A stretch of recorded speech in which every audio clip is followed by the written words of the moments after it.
capas. Entonces, ¿cuántos tipos de células nerviosas o cuántos tipos de células de neuronas encontramos en el cerebro? Vamos a encontrar las células piramidales, que son las más abundantes, las células estrelladas, o también llamadas granulares o estrelladas. ¿Okay? Las células fusiformes, ¿no es cierto?, que la vamos a encontrar en la capa multiforme. Fusiforme porque tiene forma así alargadita, como un huso. ¿Saben lo que es fusiforme, no es cierto? ¿Se acuerdan de la célula muscular lisa, que era fusiforme? Igualito. Esas células también son más o menos así. ¿Ok? Fusiformes. La célula horizontal, que ya les expliqué, era la que estaba en la primera capa y tenía justamente el eje principal en forma horizontal. Y las células de Martinotti son las que también están en la capa plexiforme. Entonces, ¿cuántos tipos de neuronas? 5 tipos de neuronas diferentes vamos a encontrar en el cerebro. ¿Está claro? Muy bien, vamos a empezar. Vamos a empezar por las piramidales, que son las más abundantes. Entonces, las piramidales, como su nombre lo indica, tienen forma justamente triangular, como si fuese una pirámide, con un extremo agudo, ¿no es cierto?, y una base ancha. ¿Ok? Estas neuronas van a medir, ¿no es cierto?, en forma general, las más abundantes, entre 20 y 30 micras. 20 y 30 micras.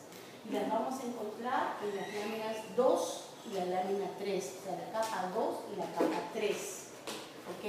En cambio, en la capa 5, escúchenme bien, en la capa 5, ¿qué era la capa 2, se acuerdan?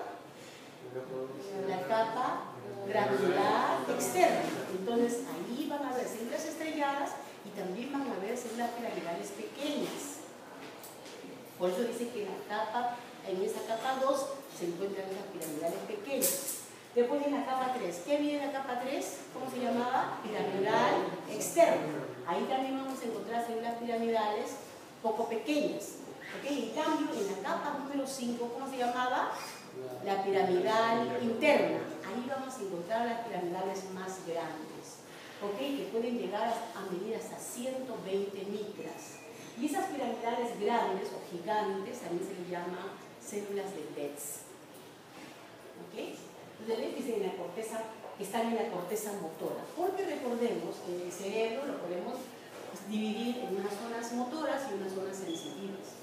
¿Okay? Entonces, en las zonas sensitivas las neuronas van a ser más pequeñas y en la parte motora van a ser las neuronas de menor tamaño. ¿Sí, claro? ¿Okay? Dice que la dendrita apical es única. Miren, la dendrita apical, ¿no? La dendrita, ¿se acuerdan? Esa dendrita, esa prolongación que iba hacia arriba, es única, ¿no es cierto? Y llega hasta la lámina 1. ¿Cuál se llamaba la lámina número 1? La molecular, la capa molecular, la capa molecular. Las dendritas basales, ¿se acuerdan las basales? ¿No es cierto? ¿Ok? Y laterales se ramifican lateralmente y están salpicadas de espinas. ¿Ok? Ya sabemos lo que son las espinas. Los axones de todas las células piramidales emiten ramas recurrentes capaces de excitar a las células piramidales circundantes. O sea, no solamente va hacia la sustancia blanca, sino que también puede excitar a las células neuronales, a las piramidales que están cerca de ella. ¿Están de acuerdo? ¿No? Capaz de excitar a las células piramidales secundantes antes de abandonar la sustancia gris. Todas las piramidales son excitadoras. Todas las células piramidales son excitadoras. ¿Sí? Y sus neurotransmisores son el glutamato o el aspartato. Esos son los neurotransmisores que vamos a encontrar en las células piramidales. ¿Ok? Entonces, ya sabemos la teoría, ¿no es cierto? Y entonces aquí las vamos a ver. ¿Ya? Están las piramidales. Miren ustedes, ¿cuál sería? ¿En qué capa dijimos que estaban? En la 2, algunas pequeñas, en la 3, algunas, aquí está, miren. ¿Sí? Aquí está. Y en la 5, las más grandotas. ¿Sí? ¿Ok? Estos esquemas son bien importantes que nosotros lo tengamos claro para saber exactamente qué tipo de neurona hay. Entonces ya sabemos dónde están nuestras células piramidales, ¿no? Que son las más abundantes dentro del cerebro. ¿Ok? Bien. Y ahí está una célula de Betz. Miren ustedes, es una fotografía, ya no es un esquema. ¿No es cierto? Este es el soma o cuerpo de la neurona. Esta es la dendrita principal, ¿no es cierto? Que va a tener prolongaciones. ¿Ok? ¿ok? Que se van a unir. Todo lo que está aquí por fuera se llama el neurófilo. Neurófilo, ¿ok? Entonces, aquí también tiene dendritas, ¿no es cierto?, que se van a conectar con las células laterales, las otras dendritas que están al lado, y ese pequeñito que viene acá es el axón. ¿Ven acá? Es el axón. ¿Ven? Dice, en la circunvolución presental motora del lóbulo frontal, ahí está el PEX. ¿Se acuerdan que dije que estaba ahí una motora, donde se encontraban las de mayor tamaño? Esas, las de PEX son piramidales de mayor tamaño. Desde el vértice se extiende una dendrita apical, que ya les he mostrado, hasta la pía madre. Entonces, ¿la pía madre qué cosa es? Parte de la meninge más interna, la capa más interna, la que está en contacto con el encéfalo, se llama pía madre. Entonces, hasta esa altura prácticamente llega esa dendrita principal, ¿no? Y emite ramas colaterales, ¿ven? Las ramas colaterales. De los ángulos basales, que son estos, acabo de explicarles, ¿no es cierto?, se extiende también hacia el neurófilo, ¿no? Entonces, todo esto van a formar prácticamente lo que se llama, todo lo circundante a las neuronas se llama el neurófilo en la sustancia gris. Y desde la base nace el axón, que se extiende hasta las capas corticales más profundas o entra en la sustancia blanca como fibra de proyección. ¿Vamos? Entonces, entendemos nuestras piramidales, ¿no es cierto? ¿Okay? No van a ver todo esto, por supuesto. Van a ver con las justas el soma, ¿sí? Con las justas, a no ser que hiciésemos una coloración como esa, que son las de plata, ¿sí? Pero inclusive hoy en día es bien difícil, casi nada. Aquí en el Perú por lo menos no hay nadie especializado en hacer, ni siquiera en el Instituto Neurológico hay gente que haga una buena coloración de plata. Antes, cuando yo tengo muchos años trabajando en patología, entonces teníamos técnicos que solamente eran técnicos, o sea, nunca habían estudiado nada, pero así como meterse en la cocina a hacer los mejores platos, se metían al laboratorio a hacer prácticas y sacaban unas coloraciones hermosas. Pero toda esa gente ya se fue, porque se jubilaron, no les enseñaron a nadie porque esa gente era bastante egoísta, o sea, no les gustaba enseñar, porque a ellos les había costado aprender y hacer sus técnicas y no lo dejaron ni siquiera escrito. Entonces, la gente de hoy en día, como les digo, ni siquiera en el neurológico hacen buenas coloraciones, ¿no? Por supuesto, uno de los que jugó mucho con las coloraciones fue Cajal, ¿no? ¿Sí? Y en el círculo Cajal siguen haciendo ese tipo de coloraciones, ¿no? La gente sigue trabajando por eso. Por supuesto que ahora hacen muchas cosas más en el Cajal, ¿no? Yo he trabajado en el Cajal 6 meses, estuve, allí tenían 2 microscopios electrónicos, 2 microscopios electrónicos, ¿no? Entonces, yo tuve la oportunidad de hacer inmunohistoquímica con un médico que trabaja. Porque, ¿qué pasa? Que en España los institutos pues solamente se dedican a hacer la investigación, nada más. No es como aquí, que las universidades siguen los institutos y tenemos que hacer investigación, tenemos que hacer procesos, tenemos que hacer todo. En cierto cambio ya no. Entonces el profesor cuando tenía que dictar sus clases solamente lo hacía por grado y una semana, punto. Todo el año hacían una semana de clase, el resto por investigación. Entonces trabajaban mucho, ¿no? Y trabajaban con laboratorios de Inglaterra, que les daban justamente los anticuerpos y todo lo demás para marcar, ¿sí? Entonces ese tipo de coloraciones es importantísima para poder ver justamente todas las prolongaciones, ¿sí?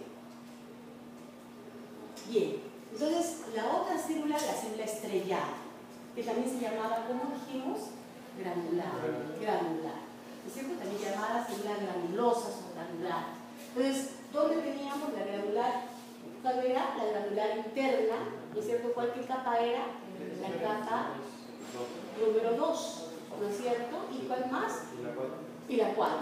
Esas son las granulares, la granular interna y la granular externa. Su soma dice mide aproximadamente 8 micras de diámetro, son de forma poligonal, ¿no es cierto? Y tienen múltiples dendritas ramificadas en un axón corto.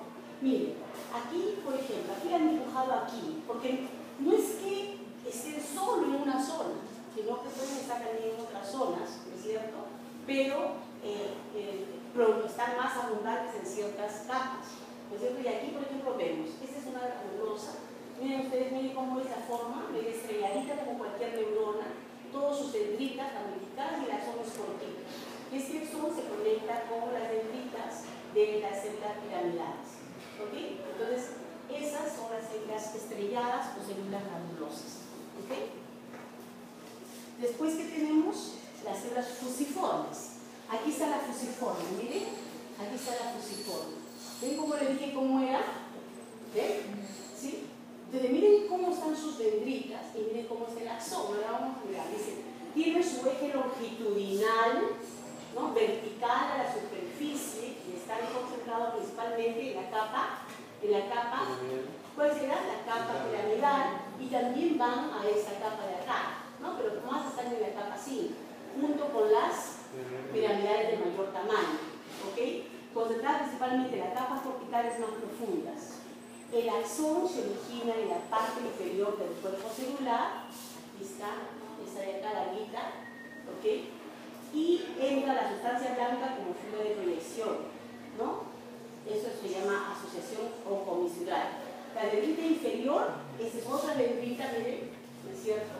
Se ramifica en la misma capa, ahí lo están viendo, se ramifica en la misma capa. Y la dendrita superior asciende hacia la superficie de la corteza, que también se ramifica. Entonces, estas son las neuronas fusiformes. Entonces, ese es el axón, ¿no es cierto?, que va hacia la sustancia blanca, se mete a la parte profunda del cerebro.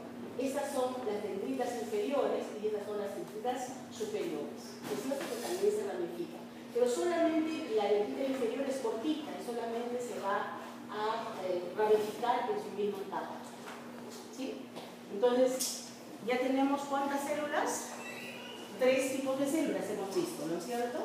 Ahora nos falta la de horizontal, también llamada la neurona de Pajal, que es justamente la que vamos a encontrar en la primera capa, en la capa granulosa.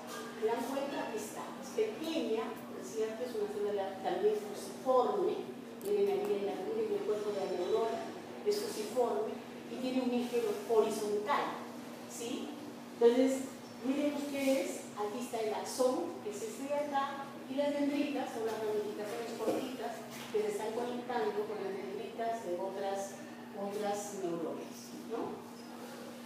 ¿Se dan cuenta? ¿Okay? Entonces, ya tenemos todas las células, nos falta solamente una. ¿Cuál nos faltaba? La de Martinot. Entonces, ¿qué hemos visto? Piramidales, granulares, fusiformes, horizontales. Y nos falta esta de acá, que es la de Martinot. ¿Ok? Vamos a ver. Células de Martinot. Son pequeñas células multiformes presentes en todos los niveles. Está en todos los niveles, pero abundan en la última, principalmente la creciforme. Tienen dendritas cortas, pero su axón está dirigido hacia la pía madre. Miren el axón. Miren, ¿ah? Este es al revés de todas, ¿no? Entonces, esto no tiene las dendritas hacia arriba, sino tiene el axón, ¿no? Hacia la pía madre. El axón está hacia arriba, ¿sí? Entonces, todo lo contrario al resto que decíamos de las dendritas. Esa, por ejemplo, es la dendrita principal, ¿no es cierto? Las piramidales, ¿sí? Porque el axón es este que está acá, este es el axón, ¿sí? Las piramidales tienen dendritas principales hacia la parte anterior y también tiene dendritas laterales, ¿ok? En cambio, esa célula de acá, la Martinot, tiene el axón hacia arriba, ¿no? Hacia la capa principal, hacia las primeras capas. ¿Cuál es la función de la Martinot? Todas esas células son motoras, ¿sí? Son excitadoras. Okay. Vamos a mirar ahora, ¿no es cierto?, lo que les decía. Esto, si nosotros vemos la corteza cerebral, entonces en la corteza del cerebro vamos a ver dos zonas diferentes. La zona primaria motora, ¿no es cierto? ¿Se acuerdan de la motricidad fina generalmente, ¿no es cierto? ¿Okay? Y la zona sensitiva, ¿no? La zona sensorial. Lo que quiero aquí con este esquema no es que hagamos mucho detalle porque no lo vamos a poder reconocer bien en las láminas, pero quiero que se den cuenta que ¿qué es lo que ve diferente acá? Es capa 1, capa